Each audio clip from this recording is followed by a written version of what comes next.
The relationship between a parent and child is often described as the most fundamental bond in human existence. In an ideal world, parents serve as a child's first teachers, protectors, and source of unconditional love, providing the emotional security necessary for a child to explore the world with confidence. However, this idealized image can sometimes mask a more painful reality, when the very people meant to provide safety instead become sources of fear, manipulation, or neglect. The bond transitions from a sanctuary into a source of profound trauma. According to National Institute of Health, strong emotional bonds help children learn how to manage their own feelings and behaviors and develop self-confidence. They help create a safe base from which they can explore, learn, and relate to others. Experts call this type of strong connection between children and their caregivers secure attachment. 4 out of 10 kids who lack such bonds develop an insecure attachment. These kids may avoid their parents when they are upset or resist their parents. Studies suggest that this can make kids more prone to serious behavior problems when they become adults. Now let's look at this short video, which shows us an example of good parenting versus bad parenting.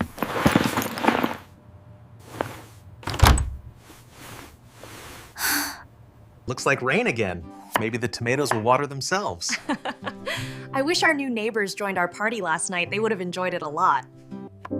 Mom? Dad, can I talk to you about something? Of course, sweetheart. You look worried. What's on your mind? Emma's birthday party is on Saturday, but I have music class and a science project due. That's a lot to carry at once. We're not upset that you want to go. I know the music class is important, but she is my best friend. We signed you up for music class because you enjoy it, not so you'd feel trapped. After dinner, we'll help you with the science project so that you can finish it by tomorrow. Does it mean I can go to the party if I finish my science project? Yes, I will reschedule your music class for next week. It is party time, yay!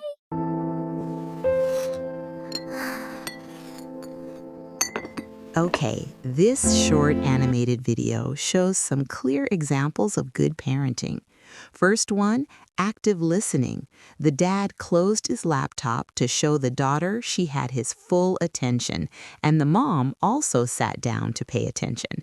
The parents showed validation by acknowledging the stress was a lot for the child rather than dismissing it. The parents also offered resource support. They both offered practical help with the science project to lower her baseline anxiety. Now, let's take a look at the second video.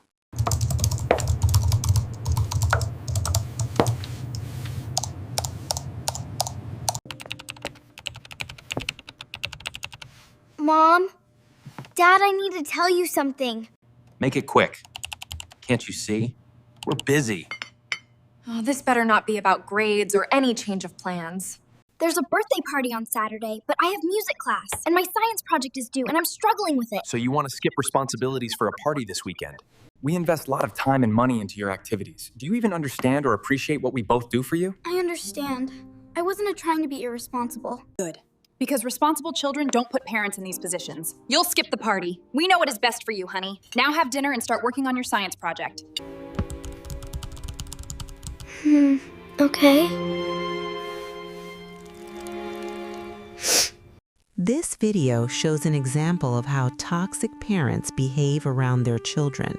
Toxic parents exhibit harmful behaviors like excessive control, manipulation, guilt trips, shame, constant criticism, lack of empathy, and boundary violations. This results in undermining a child's self-worth and emotional well-being. There is a key difference between strict parenting versus toxic parenting. Strict parenting is often rooted in discipline with love and empathy, but aims to teach with some regulations, while toxic parenting, on the other hand, causes emotional harm and leaves the kid feeling totally unsupported. Let's look at some of the signs of toxic parents. Constant criticism. Frequently belittling achievements or focusing solely on flaws, making the child feel never good enough. Constant criticism from toxic parents is a form of verbal and emotional abuse that can leave lasting psychological wounds into adulthood. Instead of offering constructive feedback, these parents often focus solely on shortcomings, flaws, and failures. Here are some examples of constant criticism of toxic parents. Targeting intelligence or competence. You're not smart enough to handle that, or you'll never be as good as your brother. Diminishing achievements. If you get a high grade, they focus on the small error. Why didn't you get a perfect score? Or you could have done better if you paid attention. Attacking personality traits. Labeling normal behavior as a flaw. You're too sensitive. You're so dramatic. Negative body and image comments. Shaming comments like, you are fat, you are too dark, you are not as pretty as your sister. Character assassination, using global statements like you always or you never to turn a single mistake into a permanent character defect. Emotional manipulation. Emotional manipulation by parents involves using psychological tactics to control a child's behavior, emotions, or perceptions. Experts identify several distinct patterns used to maintain power and avoid accountability. Here are some of the key tactics used by toxic parents. Guilt tripping, shaming or blaming you to ensure compliance by making you feel indebted. After everything I sacrificed to give you a good life, you can't even get good grades? Playing the victim, deflecting responsibility by portraying themselves as the injured party when confronted. You don't care about how hard I work for you. Withholding, the silent treatment, withdrawing affection, communication, or support as punishment for disobedience, refusing to speak to you or even make eye contact for days after a minor disagreement. The next one is lack of boundaries. Psychologists highlight that boundary violations toward young children often stem from a parent's inability to recognize their child as a separate individual with their own feelings and rights. For young children who are still developing their sense of self, these violations can be particularly confusing and damaging. Toxic parents may disregard a child's right to control their own body, which is essential for developing safety instincts. Forced affection, demanding a child hug or kiss a relative or family friend when they are clearly uncomfortable or hesitant. Lack of privacy and care, failing to respect a child's growing need for privacy as they get older, or ignoring their requests to be left alone in private spaces. Inappropriate comments on appearance, making frequent or harsh remarks about a young child's weight, eating habits, or body type, which can lead to early body image issues. Self-centeredness. Psychologists categorize parental self-centeredness as a chronic failure to recognize the child as an independent individual with their own needs. Here are some examples of self-centered behavior of toxic parents. Conditional support, the public versus private split. Self-centered parents often celebrate a child's success only when it provides them with bragging rights or reflects well on their parenting.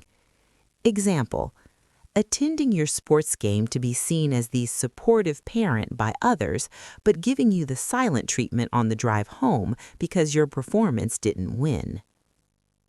Prioritizing personal desires over child needs. The parent expects the child to make sacrifices so the parent can pursue their own hobbies or maintain their schedule. Example: forcing the family to participate in the parent's favorite hobby, like sailing or hiking every weekend, regardless of the child's own interests or school commitments.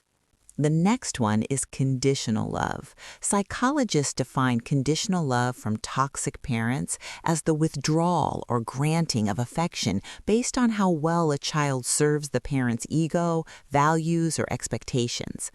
Here are some examples of conditional love shown by toxic parents.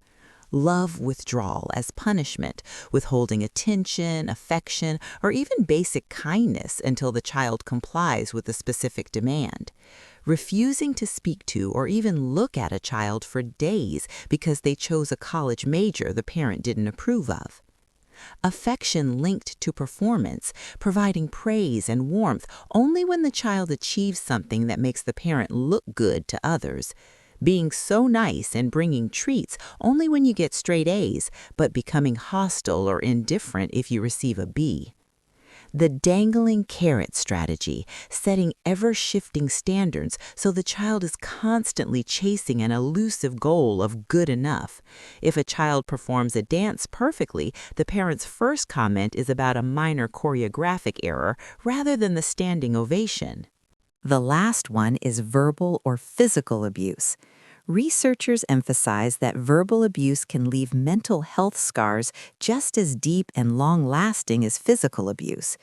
Here are some examples of verbal and physical abuse used by toxic parents. Verbal abuse, the weaponization of language. Verbal abuse is often repetitive and intended to make the child feel inferior, unwanted, or worthless. Degrading language and name-calling, using labels to define the child's character rather than addressing a specific behavior.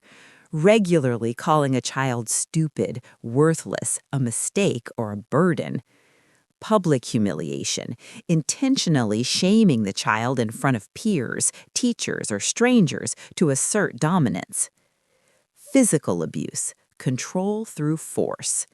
Unwarranted or disproportionate violence, using physical force that far exceeds any reasonable disciplinary standard, hitting, kicking, or shaking a child in a moment of anger rather than calmly correcting them. Use of objects, using instruments like belts, hairbrushes, or cords to inflict pain. Subtle physical intimidation, using one's physical presence to frighten or trap a child without necessarily making contact. So, do you relate to any of these toxic behaviors shown to you by your parents? You are not alone. Here are some strategies for coping and healing from toxic parents.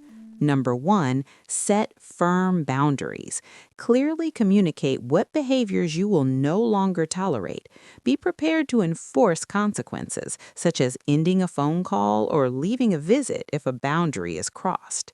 Number 2, practice emotional detachment. Realize that their behavior is a reflection of their own issues, not your value.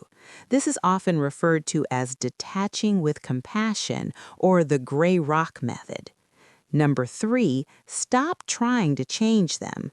Acceptance means letting go of the hope that they will eventually become the parent you need. You cannot control their actions, only your response to them.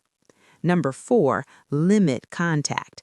In some cases, reducing the frequency of interactions or choosing no contact is necessary for your mental health. Number 5, seek professional support.